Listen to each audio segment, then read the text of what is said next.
short paper, and the title is Piano Staircase, Exploring Movement-Based Meaning Making and Interacting with Ambient Media.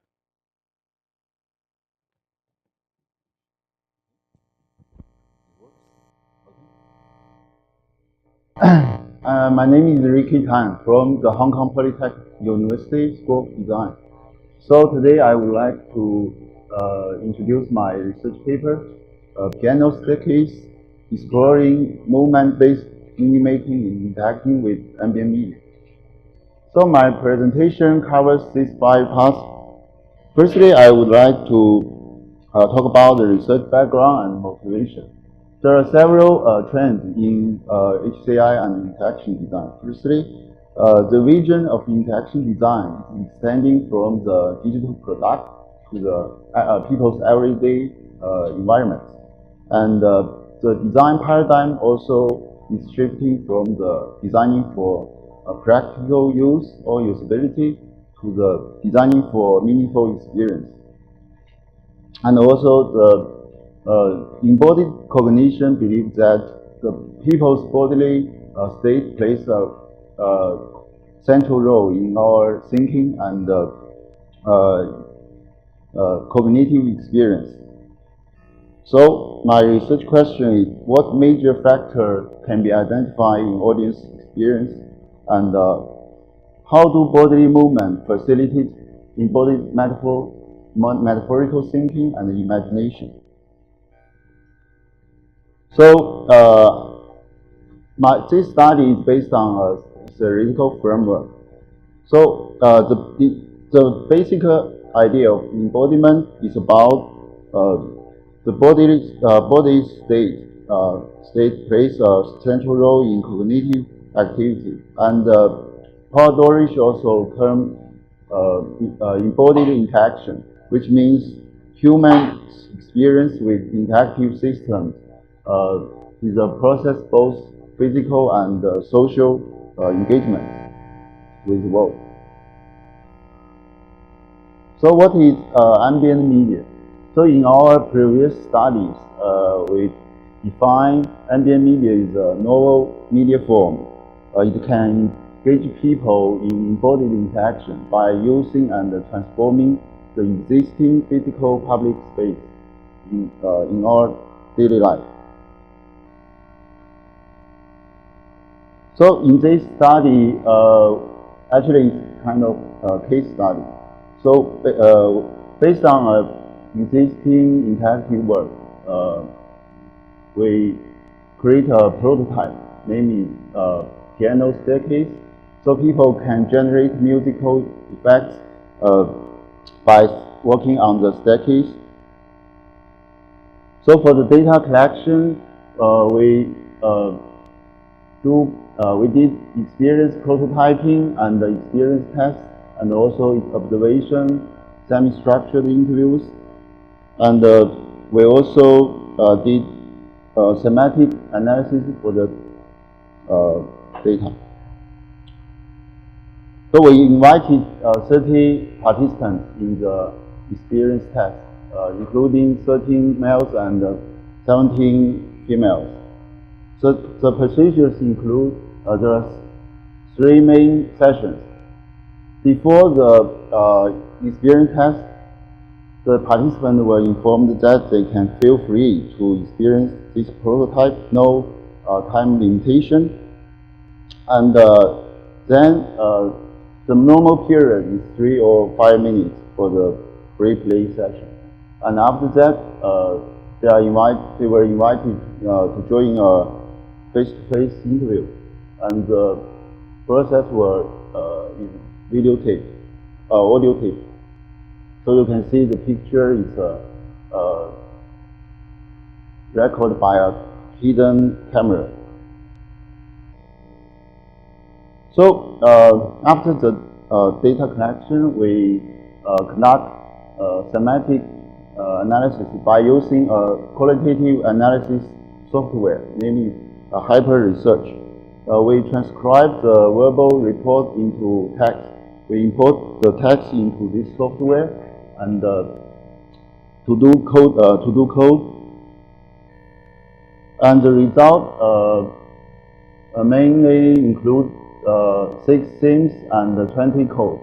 The same, actually, some code and themes is based on the theoretical work, but some are directly generated from the data. So, apart from the verbal data analysis, we also analyze the video data. So the video we consider is kind of evidence to support our analysis on the verbal data. So, for example, in the themes we have bodily experience. So this kind of exploring and posture, we use this video to support our semantic analysis. So in the discussion, based on the result, we summarize 3 main elements. First is embodied conceptual mapping, and second is post-related schema. For example, schema is kind of recurrent pattern in our everyday experience. So actually this is based on the Mark Johnson's theory. So it's image schema. But we draw upon this theory as kind of guideline to support our this study's argument. So the third one is embodied schema-based imagination. So apart from the direct metaphorical mapping, the participant also said sometimes they imagine another kind of context out of this piano case context.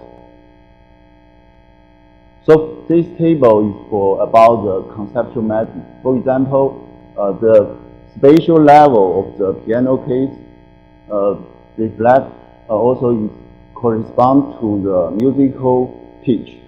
So, for example, the higher level of the stair means higher level pitch. So I use this diagram to summarize the 3 elements. For example, firstly,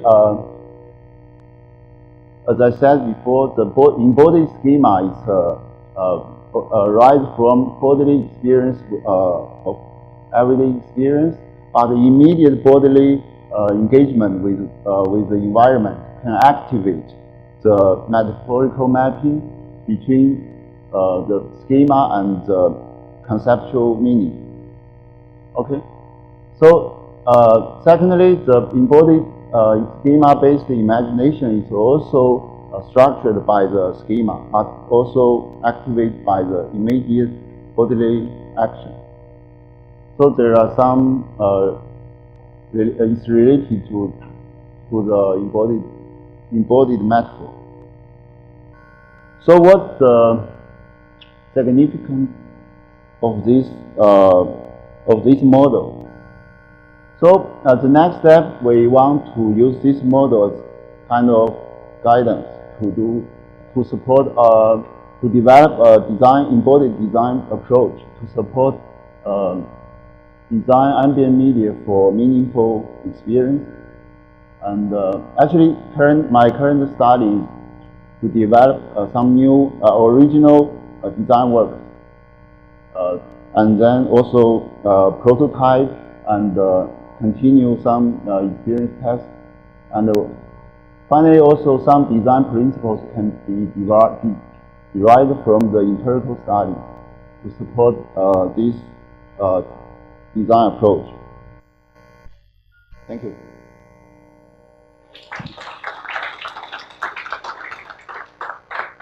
You have time for one question, so if anyone wants to ask.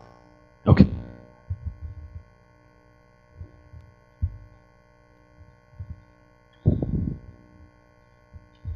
So, Kaveh Bazargan, National University of Iran. I wanted to congratulate you because you used the term meaning. You said you have to go forward. And has been all these discussions yesterday about happiness. I don't know if you were there, but for me, without meaning, there is no happiness. And we had this discussion. So I just wanted to know on this issue that you raised, also meaning making. Did you specifically try to understand whether they could also go forward on meaning making? Thank you. Yes. Actually, meaning making actually is a little bit general expression, but specifically my research refers to metaphorical meaning making. So, for example, in the past, many studies focus on the visual meaning. For example, the picture, shape, the text, something. But my focus is on how bodily action also can create meaning. So that's my focus. So yeah. Okay. Thank you, Liang. Thank you everyone for coming for this session.